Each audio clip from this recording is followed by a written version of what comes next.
Assalamualaikum warahmatullahi wabarakatuh. Alhamdulillahirabbil alamin. Wassalatu wassalamu ala asrofil anbiya'i wal mursalin wa ala alihi wa ashabihi ajmain, amma ba'du. Pertama, marilah kita panjatkan puji syukur kita kehadirat Allah Subhanahu wa taala yang telah melimpahkan beribu nikmatnya kepada kita sehingga kita masih bisa diberi kesempatan untuk terus memperbaiki kesalahan kita, untuk terus melakukan kebaikan. Kedua kalinya, salawat serta salam semoga tetap tercurahkan kepada junjungan kita Nabi Muhammad SAW yang telah membawa umatnya dari zaman jahiliyah menuju zaman Islam yang seperti yang kita alami saat ini. Ketiga kalinya, di sini saya akan menyampaikan sebuah materi tentang Al-Hadis sebagai sumber hukum kedua setelah Al-Quran. Sebelumnya, perkenalkan nama saya Titin Nurhasanah, asal dari Ilmu Perpustakaan dan Informasi Islam Universitas Muhammadiyah Ponorogo.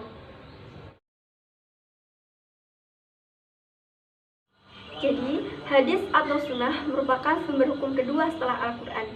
Hadis digunakan sebagai penjelas dari ayat-ayat Al-Quran, karena tidak secara langsung ayat-ayat Al-Quran itu bisa dipahami oleh umat muslim.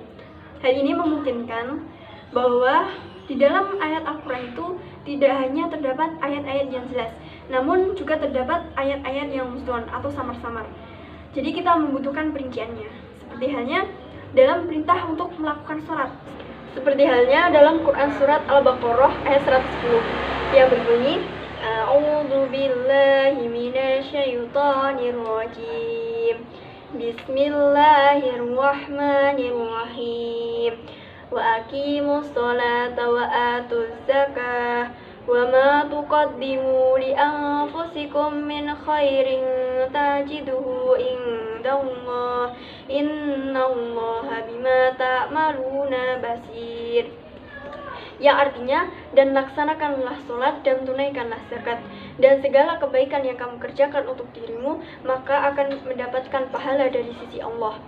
Sungguh Allah Maha melihat apa yang kamu kerjakan. Nah, dari situ kita dijelaskan untuk perintah bahwa kita itu harus sholat. Namun di situ tidak dijelaskan bagaimana tata-tata cara sholat, bagaimana sholat itu. Maka Rasulullah SAW memperjelasnya dalam sebuah hadis yang berbunyi, Shollu kama ra'aitumuni usolli. Sholatlah engkau seperti engkau melihatku. Jadi dari penjelasan tersebut dapat kita pahami bahwa kedudukan hadis itu menjadi suatu hal yang penting, terutama dalam memahami kandungan isi-isi dari Al-Quran. Maka dari itu ulama sepakat untuk menjadikan Al-Hadis itu sebagai sumber hukum kedua setelah Al-Quran. Jadi pengertian hadis adalah segala perkataan atau sabda, perbuatan dan ketetapan atau persetujuan dari Nabi Muhammad SAW yang dijadikan sebagai pedoman ataupun dijadikan sebagai sumber hukum kedua setelah Al-Quran. Nah, macam-macam hadis. Hadis terbagi menjadi 4, yaitu yang pertama hadis sahih, hadis hasan, hadis dhaif, dan hadis maudhu. Berikut penjelasan dari keempat hadis tersebut. Yang pertama yaitu hadis sahih. Hadis sahih itu adalah sebuah hadis yang rawinya itu bersambung dan diriwayatkan oleh rawi yang sikoh atau terpercaya. Jadi di dalam hadis sahih itu tidak ada kekurangan maupun cacat dalam hadis tersebut. Yang kedua yaitu hadis hasan. Hadis hasan adalah hadis yang sudah mempunyai syarat sebagai hadis sahih, namun kualitas rawi atau periwayatnya itu berada di bawah kualitas rawi yang meriwayatkan hadis sahih.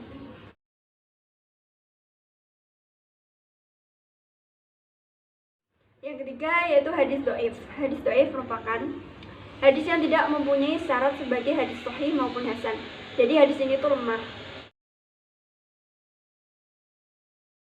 Dan yang terakhir yaitu hadis maudhu.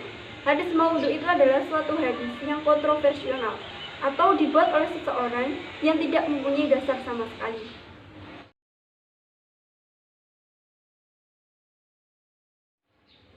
Selanjutnya yaitu adalah komponen-komponen hadis. Jadi komponen hadis itu ada 3. Yang pertama itu ada sanad. Nah, sanad itu merupakan sandaran atau tempat bersandar. Secara istilah artinya adalah jalan yang menyampaikan kepada jalan hadis tersebut. Yang kedua yaitu ada matan. Matan itu adalah redaksi hadis atau isi dari hadis. Jadi matan itu adalah arti dari hadis tersebut. Yang ketiga yaitu adalah rawi. Rawi adalah orang yang meriwayatkan hadis.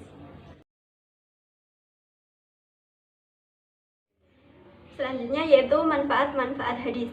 Yaitu ada bayan at-takrir, memperjelas isi Al-Quran. Ada bayan at-tafsir, yang menafsirkan isi dari Al-Quran.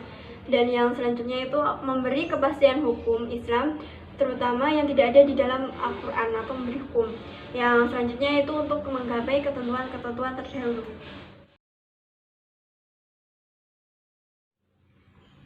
Jadi kesimpulannya, hal hadis itu adalah segala perkataan atau perbuatan atau sabda dari Rasulullah SAW yang dijadikan sebagai pedoman umat Islam dan dijadikan juga sebagai sumber hukum kedua setelah Al-Quran.